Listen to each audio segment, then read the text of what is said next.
마태복음 9장 35절부터 38절까지 9장의 마지막 4절 중심으로 추수할 일꾼들이라는 제목으로 하나님 말씀을 함께 상고하고 은혜를 받고자 합니다.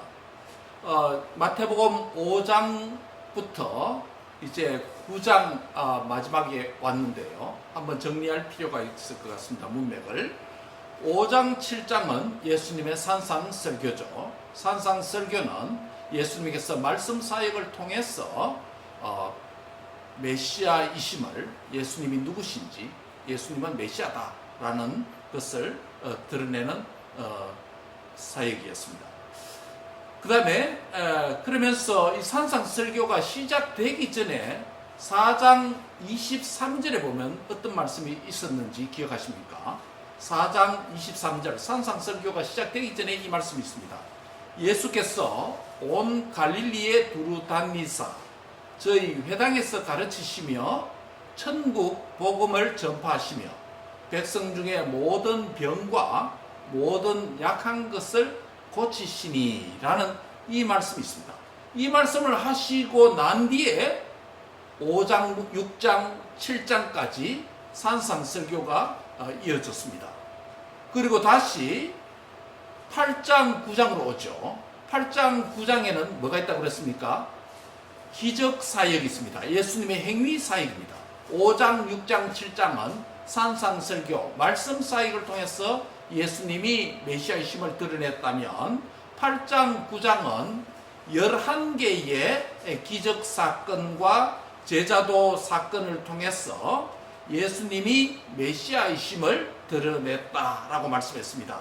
그래서 8장, 9장은 총 11개의 이적 사건과 4개의 제자도 사건을 포함해서 결국은 예수님의 행위를 통해서 이적을 통해서 예수님이 메시아시다라고 했습니다. 자, 산상설교가 시작되기 전 4장 23절에 무슨 본문이 있었죠? 예수님께서 온 갈릴리에 두루 다니면서 저희 회당에서 가르치시고 천국 복음을 전파하시고 백성 중에 모든 병과 약한 것들을 고치시는 치유사역이 되었습니다. 그 다음에 산상설교가 지나고 기적사역이 지나고 기적사역의 끝부분에 9장 마지막 4절에 다시금 9장 35절에 보면 똑같은 비슷한 말씀이 나타납니다. 9장 35절 같이 한번 읽어볼까요? 시작. 예수께서 모든 성과 촌에 두루 다니사 저희 회당에서 가르치시며 천국 복음을 전파하시며 모든 병과 모든 약한 것을 고치시니라.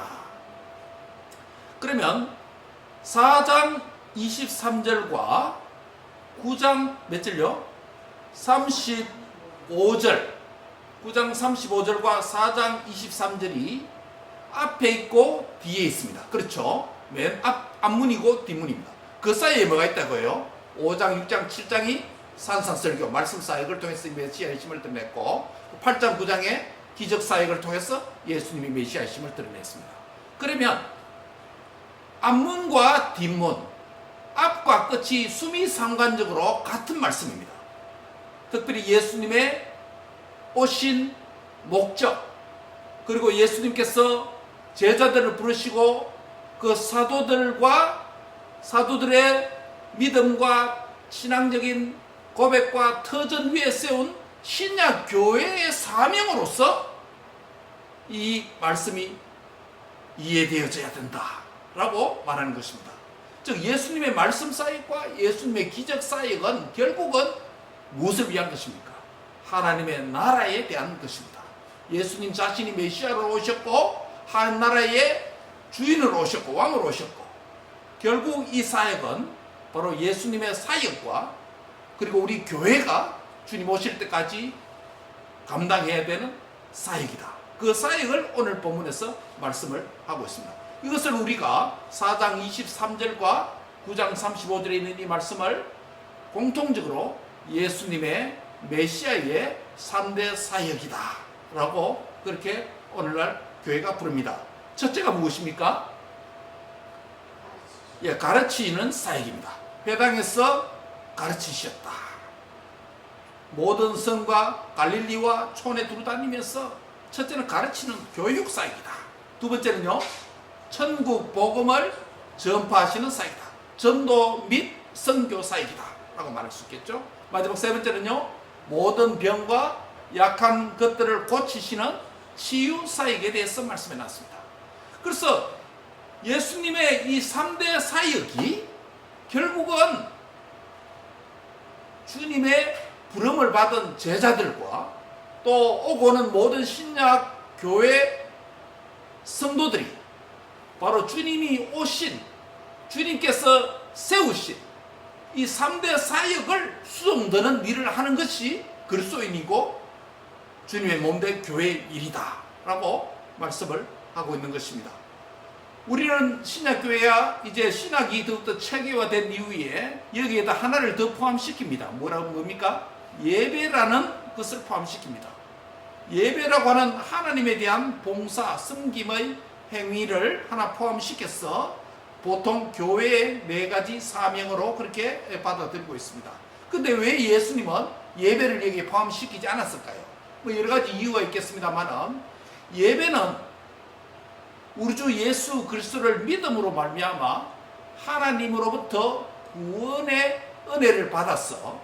그 구원받은 은혜에 감사해서 하나님께 본 행위로서 또 섬김의 행위로서 너무나도 지당하고 마땅한 일이고 행해야 될 일이기 때문에 이것을 굳이 사역으로는 포함시키지 않았던 것으로 그렇게 추정됩니다. 그러나 예배도 사실은 섬김의 행위들이 필요하기 때문에 오늘 현대교회는 하나의 사역의 범주 안에 포함시켰습니다만, 왜냐하면 예배에 다양한 섬김이들이 있잖아요. 그러나 예배 자체는 사역이라보다도 우리를 구원하신 구원의 하나님께 본 행위로서 감사와 영광을 하나님께 올려드리고 소통하는 마땅한 행위고 교제이기 때문에 이것을 굳이 사역이라고 말할 수는 없겠지요. 그러나 넓은 의미에서는 사역의 범주에 포함해서 예배와 교육과 전도 및 선교와 치유 사역, 이렇게 해서 교회의 4대 사역이다 라고 오늘 신약교회가 그렇게 이해하고 있는 것입니다. 그래서 교회의 본질을 논할 때, 또 건강한 교회냐 교회가 아니냐라고 생각할 때, 물론 교회의 사이즈와 교회가 개척부터 시작해서 성장 과정에서 특정 항목의 사역을 강조하고 집중적으로 할 필요는 있습니다만은, 그러나 넓은 의미에서 보면 이 4가지 사역이 균형적으로 잘 갖추어져 있을 때 교회의 본질을 잘 유지하고 있고 또 건강한 교회다, 이렇게 우리가 부를 수가 있는 것입니다. 그래서 큰 교회든 작은 교회든 사이즈와 상관없이 결국은 주님께서 이 땅에서 세우신 그 목표에 맞추어서 주님의 그 머리 대신 주님을 섬기는 교회도 결국은 이 사역에 주님 오실 때까지 수종되는 일을 할 때에 교회의 정체성을 우리가 유지하는 것이다 라고 말할 수 있습니다. 이것은 로컬 처치뿐만 아니라 선교지에 있는 교회들과 지구촌에 있는 모든 교회, 역사세계 앞선교회, 현대교회, 또 오고는 미래의 모든 교회들도 결국은 예수님이 명령하시고 예수님이 세우시고 또 만드신 이 사역을 할 때에 교회됨을 드러내고 교회의 정체성이 거기에 있다라고 말할 수 있는 것입니다. 오늘 우리는 이 예수님이 세우신 4대 사역에 대해서 먼저 함께 살펴보려고 합니다. 예수님이 하나님의 나라 확장을 위해서 예수님께서 만든 이 4개의 세계 예배가 포함한 4개입니다만, 이 사역을 하나하나씩 우리가 살펴보면서 우리가 현재 이러한 일을 하고 있는지, 또 앞으로는 어떤 부분에 더 강조해야 될지 함께 상고함으로 우리가 은혜를 받고 또 우리의 교회됨을 또 회복하고 교회됨을 더욱더 유지하는 그런 은총이 있기를 바랍니다. 첫째는 가르치는 교육 사역입니다. 교육이 이 교회에서는 잘 시행되어야 되겠습니다.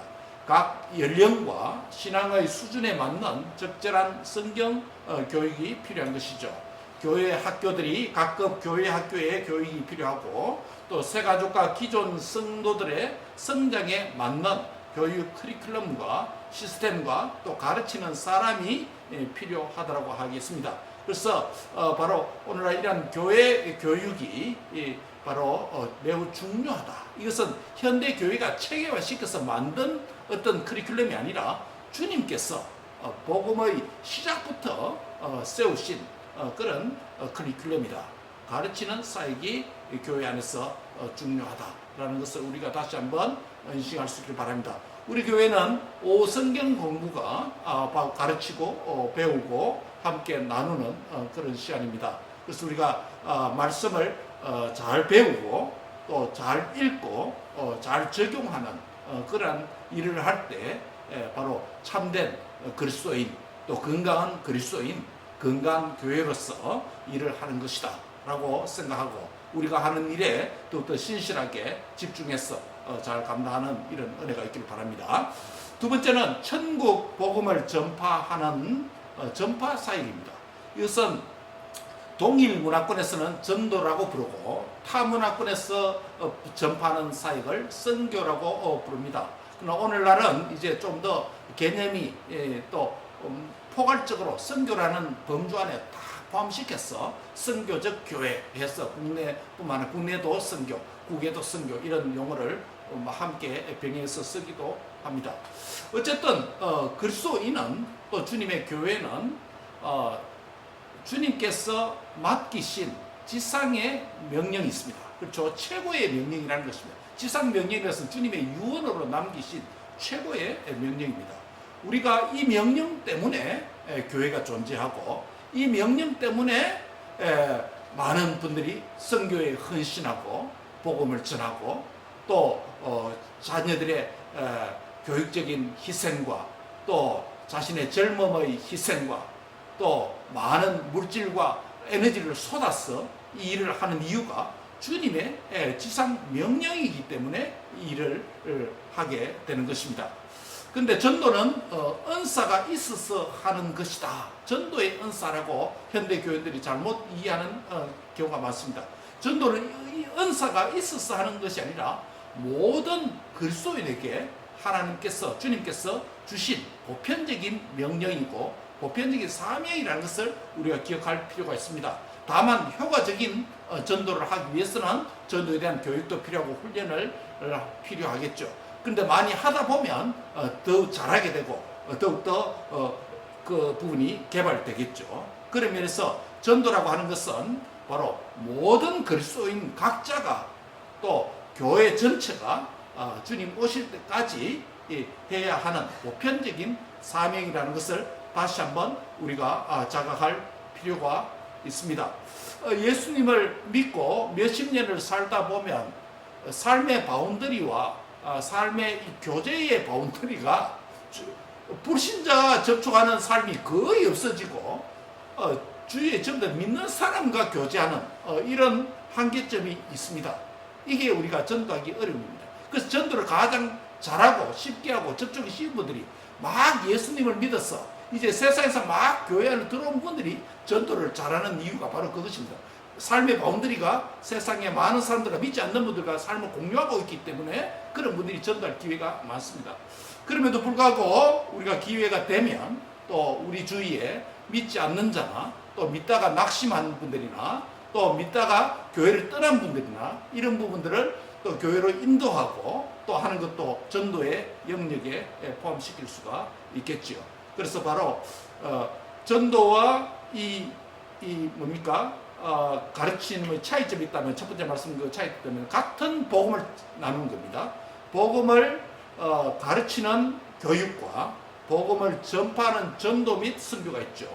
그 방법과 지속성에 따라서 교육과 전도는 다른 것이죠. 전도는 한 개인이 되면 일시적이라면 교육은 그 믿은 분들에 대해서 지속적으로 체계 있게 하는 것이 이 교육이겠죠. 그러면서 교육과 전도는 약간의 차이가 있고 전도와 선교의 차이는 어느 문화권에서 하느냐라는 점에서 좀 차이가 있다고 볼 수 있겠습니다. 세 번째는 예수님의 사역은 고치시는 사역, 치유의 사역이다 라고 말할 수 있습니다.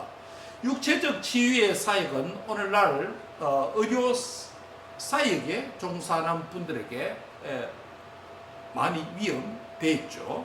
기독교 치유 사역은 기도와 상담도 있고 또 성경 공부 같은 성령과 말씀에 기초한 섬김과 봉사를 통해서도 그들의 내적인 아픈 부분들이 때로는 육체적 질병도 치유될 때가 있습니다. 때로는 관계의 치유와 회복이 필요한 분들도 있을 수 있고 때로는 의학적으로 치유될 수 없는 부분에 대한 육체적 치유가 필요할 때도 있습니다. 정신적, 영적 질병도 치유와 회복이 필요합니다. 질병치유 사역은 앞서 말씀드린 대로 현대사회에서 많은 부분 의사, 약사, 의료업에 종사하는 전문 인력에게 위임되어졌습니다. 그럼에도 불구하고 치유 자체는 하나님께서 하시는 것이다. 의사와 약물은 다만 도구로 사용될 뿐이다. 이 점이 우리가 중요하죠. 그렇기 때문에 우리가 항상 교회에서 환우들을 접하고 환우들을 위한 섬김에서 가장 중요한 게 뭐겠습니까? 기도죠. 왜냐하면 하나님께서 치유하셔야 고칠 수 있고 하나님께서 좋은 의술과 또 약물을 붙여주셔야 이 도구를 통해서 하나님께서 치유의 은총을 경험할 수 있기 때문에 기도 사역이 가장 의료 사역에서도 중요하고 또 의료 행위를 극대화할 수 있는 것이 기도의 사역이다 라고 말할 수 있습니다. 그래서 병원에서 치료를 받고 있는 환우들을 위해서 교회가 기도하는 이유가 바로 여기에 있지 않겠습니까? 동시에 그들의 육체적 질병뿐만 아니라 영혼의 질병과 더 나아가서 환우 자신과 환우들의 가족들에게도 이 기회를 통해서 복음의 진보가 일어나고 믿음의 진보가 일어나는 그런 기도를 계속하는 것이 환우를 섬기는 교회의 사역의 기도 사역의 초점이 되어야 된다고 생각이 됩니다. 그래서 바로 이 치유 사역은 오늘 교회에서 여러 가지 은사 운동들도 오늘날 일부에서 일어나고 있지만은 그러나 무엇보다 중요한 것은 환우를 섬기는 데 있어서 기도 사역이 아주 중요하다라는 것을 우리가 강조할 필요가 있습니다. 또 근본주의자들은 또 치료 사역을 두고 현대 의술과 약물이 필요 없다라고 부정하고 또 그것을 거부하는 일부 신앙의 영역에 있는 사람들이 있지만은 이분들은 그것은 잘못 이해하는 것이다. 우리가 생각할 필요가 있습니다. 가장 중요한 것은 기도를 통해서 하나님이 치유하실 수 있다.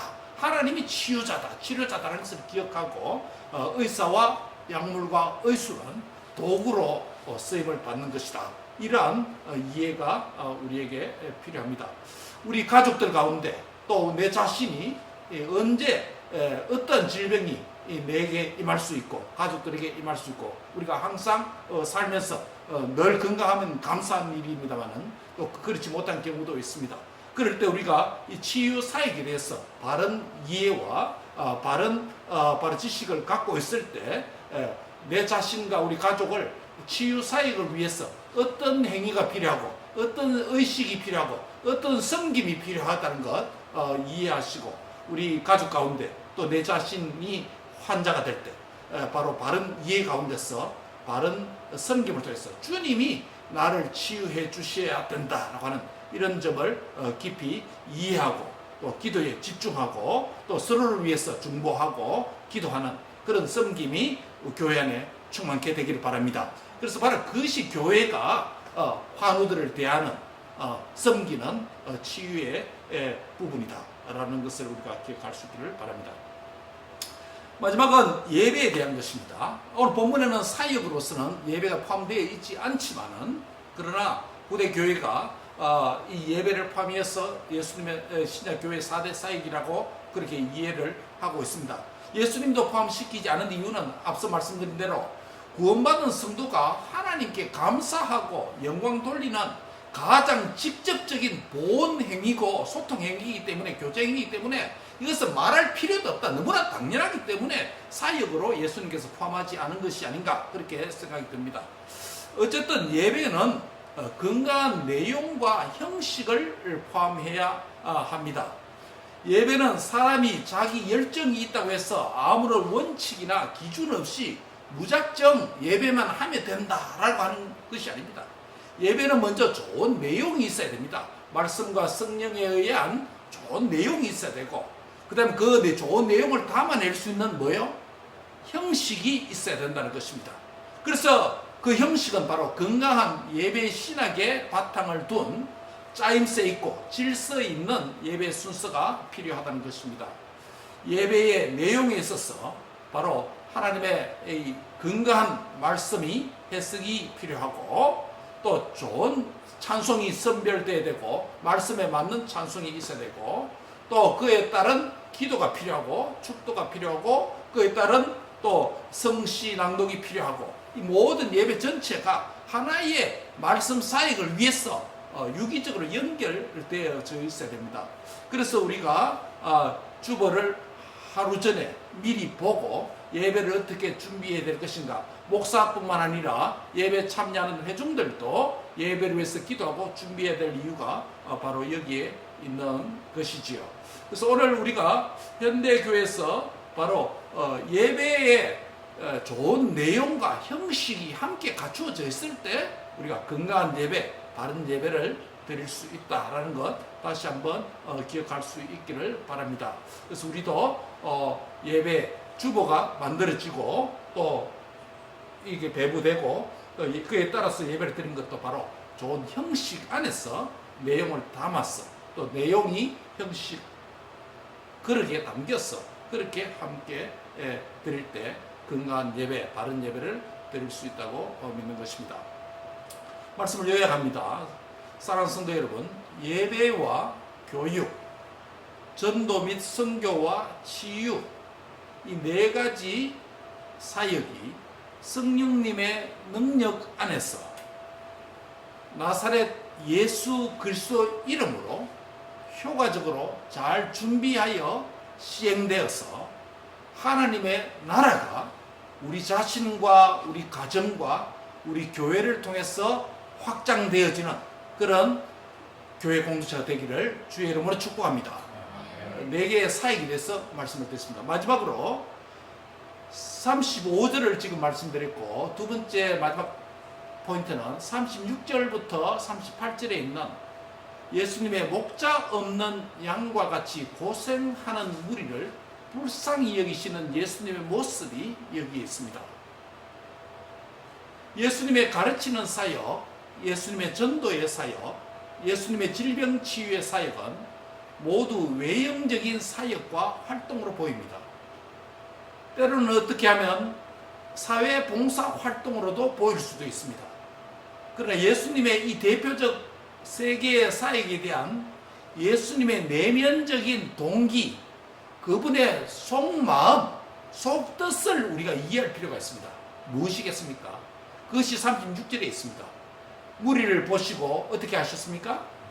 예, 불쌍히 여기셨다라는 이 점입니다. 왜 그렇습니까? 예수님의 가르침의 대상, 교육의 대상, 그리고 예수님의 전파의 대상, 전도의 대상, 그리고 예수님의 치유사역의 대상, 이 3대 사역의 대상은 한 단어로 36절에 뭐라고 표현되어 있습니까? 무리라고 표현되어 있습니다. 이 봉사의 섬김의 대상인 무리는 예수님의 불쌍히 여기심의 대상이 되었다라고 말씀합니다. 여기서 불쌍히 여기다라는 말은 동정하다, 동정심을 가지다 라는 이런 헬라어 단어입니다.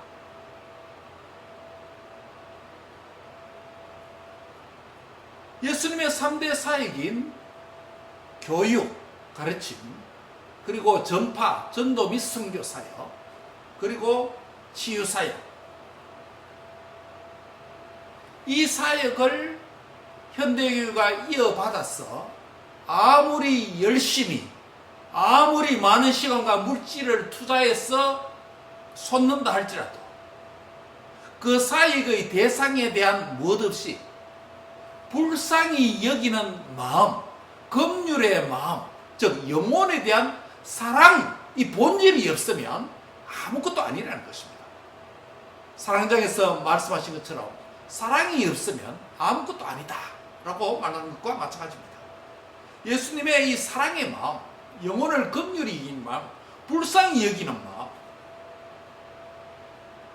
이것이 기초가 되고, 이것이 바탕이 되고, 이것이 내면이 되고, 이것이 철학이 되고, 이것이 뜻이 될 때 외적인 3대 사역이 제대로 작동하고 의미가 있다는 것입니다. 예수님께서 왜 그들을 불쌍히 여기셨습니까? 과거 번역에는 민망히 여겼다라고 했습니다만 개혁개정은 다시 불쌍이라는 표현을 바꾸었습니다. 그 무리가 어떤 형편입니까? 저희가 뭐가 없습니까? 예, 목자 없는 양과 같이 고생하며 기진합니다 라고 말합니다.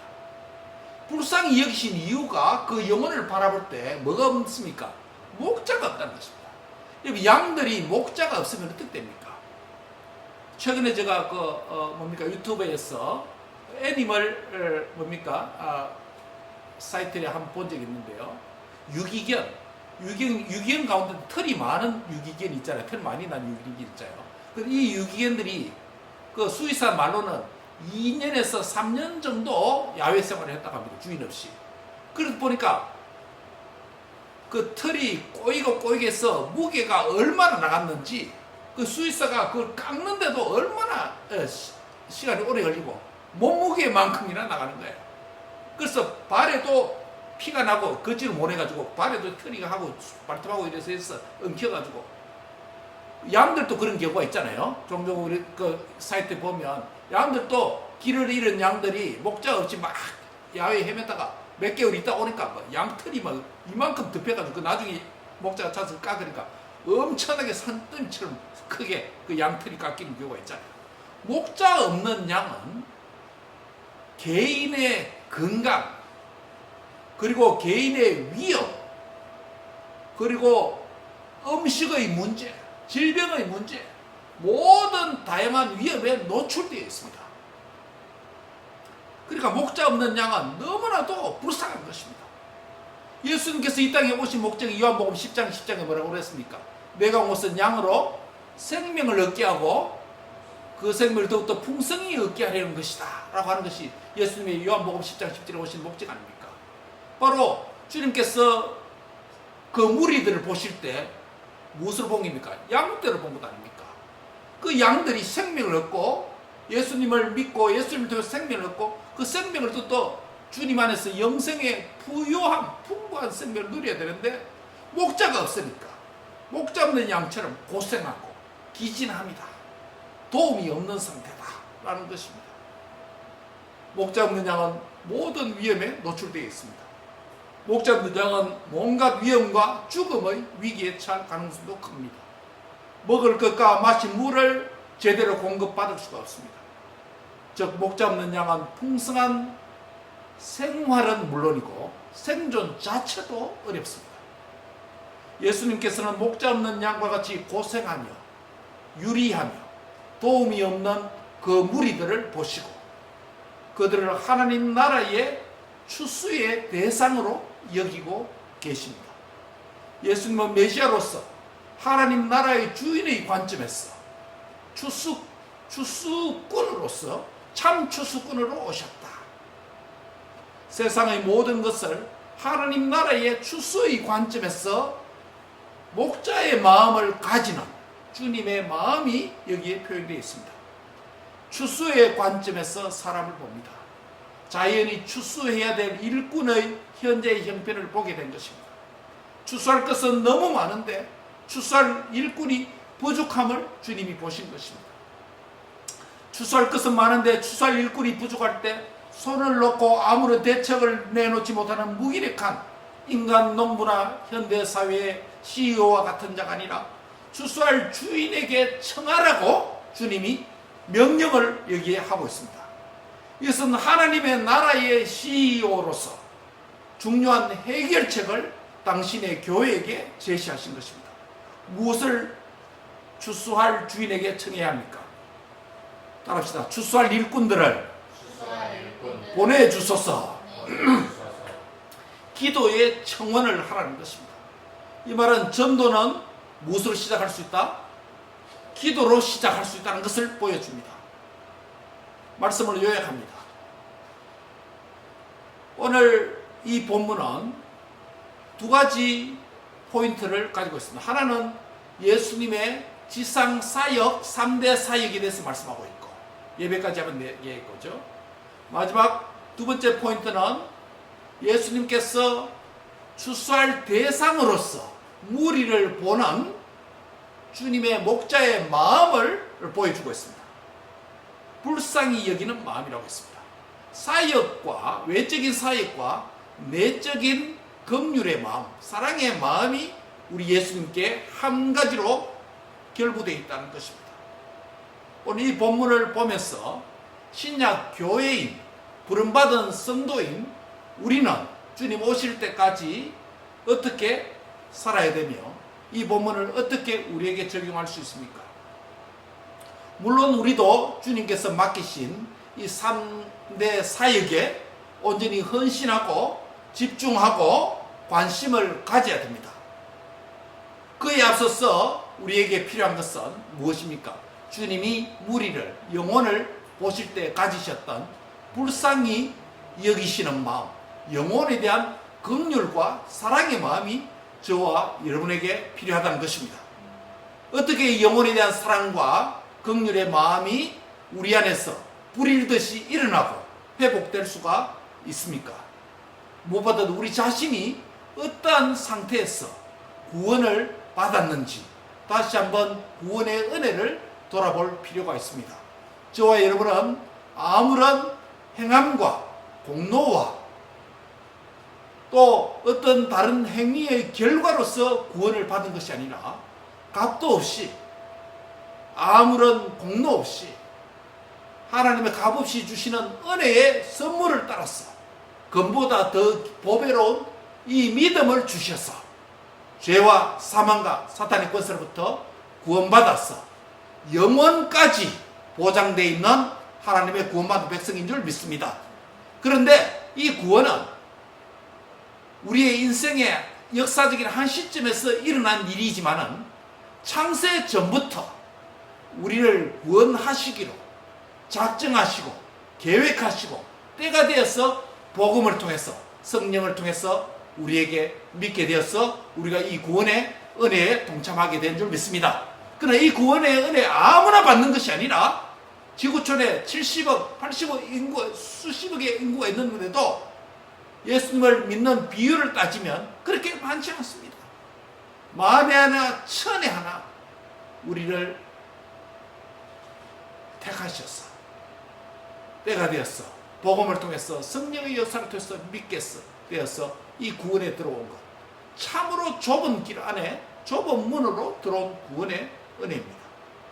이것을 생각할 때 참 구원이 얼마나 귀하고 얼마나 값진 것인지 우리가 다시금 생각할 필요가 있는 것입니다. 다름이 아니라 하나님과 우리 사이에 좋은 관계가 있었기 때문에 우리를 구원해 주신 것이 아니라 우리의 죄로 인해서 하나님과 원수된 상태이지만 주님께서 자신을 십자가의 희생에 죽으심으로 원수 관계를 청산하고 하나님과 화목하게 되는 이 구원의 은혜를 받은 줄 믿습니다. 그렇다면 우리가 받은 이 구원의 은혜가 얼마나 소중하고 하나님이 우리를 향한 사랑 없이는 되어질 수가 없다는 것입니다. 긍휼 없이는 될 수가 없다는 것입니다. 그래서 성경은 말합니다. 하나님이 세상을 이처럼 뭐예요? 이처럼 사랑하셨어. 그 결과로 저와 여러분이 구원받았다는 것입니다. 바로 저와 여러분도 주님의 이 사랑을 힘입고 이 사랑을 받은 자로서 이 사랑을 또 다른 사람에게 나누는 긍휼의 마음을 가지고 주님이 남기신 바로 가르치고 전파하시고 또 치유하는 이 사역에 동참하는 추수의 일꾼으로 부름을 받아 섬기는 저와 여러분이 다 되시기를 주의 이름으로 축복합니다. 우리 자신이 추수의 일꾼으로 자신을 여기는 이런 자아관이 먼저 필요합니다. 따라합시다. 내 자신은 하나님 나라의 추수의 일꾼입니다. 예, 구원받은 은혜를 받았다는 것은 이것을 나누는 또 다른 사람에게 전하는 추수의 일꾼이라고 하는 이 자아관이 필요합니다. 우리가 기회가 되거나 또 기회를 주실 때 정말 믿지 않는 가족들, 이웃들, 친지들 또 멀리 가지 못한다 할지라도 선교사님을 후원하고 기도함으로 추수의 일꾼된 사명을 잘 감당하는 우리 모든 성도들 되시기를 주의 이름으로 축복합니다. 두 번째 적용은 추수할 주인에게 추수할 일꾼을 보내달라고 기도하는 것으로 적용해야 됩니다. 주님은 추수할 곡식이 얼마나 많다는 것 주님의 눈으로 보셨지 않습니까? 그런데 그 곡식에 비례해서 일꾼도 많아야 되는데 일꾼이 부족하다는 것을 주님이 또한 보셨지 않습니까? 그렇다면 우리가 해야 될 일은 무엇입니까? 주님이 말씀하신 대로 추수할 주인에게 무엇을 강구해야 된다고요? 추수할 일꾼들, 복수입니다. 일꾼들을 보내달라고 청원해야 된다는 것입니다. 이게 주님의 마음을 갖는 것이라는 겁니다. 주님이 추수의 참 일꾼으로 오셨고 우리도 주님을 돕는 주님의 일에 수용되는 추수할 일꾼들이 되었고 자화관이 필요하고 그 다음에 또 한 가지는 추수할 그 주인에게 추수할 또 다른 일꾼들을 더 보내달라고 청원하는 사역을 기도하는 사역을 계속해야 된다는 것입니다. 이것은 주님의 안목입니다. 주님의 눈입니다. 주님께서 추수할 일꾼들이 추수할 곡식이 너무 많다는 것을 그분의 눈에 보였고 그러나 반대편으로 추수할 일꾼이 너무 부족하구나 것도 보셨습니다. 그렇기 때문에 필요한 것을 우리에게 말씀합니다. 뭐라고요? 추수할 주인에게 추수할 일꾼들을 보내주소서 라고 기도해야 된다는 것입니다. 오늘날 복음을 받은 우리는 우리 자신이 추수의 일꾼으로 헌신할 뿐만 아니라 주님의 안목으로 추수할 일꾼이 너무나도 부족하고 추수할 것이 너무 많다는 것을 주님의 안목으로 보면서 주여 추수할 일꾼들을 더 보내주셔서 주님 오시기 전에 택한 자녀들 다 추수되게 하여 주시옵소서. 이것이 또한 교회가 기도해야 될 또 사역인 줄 믿습니다. 말씀을 맺습니다. 바로 오늘 본문은 예수님의 3대 사역, 교회의 3대 사역과 그 3대 사역을 실행할 수 있는 내적 동기와 철학인 영혼을 불쌍히 여기는 사랑의 마음, 긍휼의 마음, 이 두 가지가 함께 우리 예수님에게 있었다는 것이고 그렇기 때문에 예수님은 참된 추수의 일꾼이라고 말할 수 있고 그 다음에 참된 추수의 일꾼이신 예수님을 통해서 부름받은 우리도 주님을 돕는 추수의 일꾼들로 인식하는 자아관이 필요하고 또 한 가지 적용 뭐라고 했죠? 주님의 눈으로 볼 때 추수할 것은 너무 많고 추수할 일꾼들은 너무 부족한 상황이니까 추수할 일꾼들을 추수할 주인에게 보내주소서라고 기도함으로 이 주님의 하나님 나라 사역에 동참하는 저와 여러분 되시기를 주의 이름으로 축복합니다. 기도하겠습니다. 하나님 감사합니다. 예수님께서 가르치시고 천국 복음을 전파하시고 약한 것과 질병을 치유하셨던 이 3대 사역을 신약 교회인 우리에게 맡겨주심을 감사합니다. 우리도 이 일을 감당할 자격이 없으나 주님의 사랑을 힘입고 긍휼을 힘입어서 하나님과 원수된 우리를 화목케 하여 주셔서 하나님을 믿어서 우리도 주님의 일꾼들이 되게 해주심을 감사합니다. 우리 자아관은 영혼을 사람을 바라볼 때 정말 추수의 관점에서 불쌍히 긍휼히 여기는 마음을 주여 회복시켜 주시고 없소서. 또한 하나님 아버지 또한 그 마음으로 추수할 일꾼에게 더 추수할 일꾼을 보내주소서라고 기도하는 사역을 감당할 수 있도록 주여 축복해 주시기를 원합니다. 그래서 우리 가정 안에서 우리 가족 안에서 우리의 친지 안에서 우리의 이웃 안에서 온 열방과 민족 가운데서 믿기로 작정된 자들을 추수하기에 부족함이 없도록 주여 역사해 주옵소서. 추수꾼으로 가든지 추수꾼을 보내든지 주여 추수꾼을 보내주소서라고 기도하든지 이 모든 사역을 통해서 하나님 나라의 추수꾼의 일을 잘 감당하는 저희가 되도록 축복해 주옵소서. 예수님의 이름으로 기도합니다. 아멘.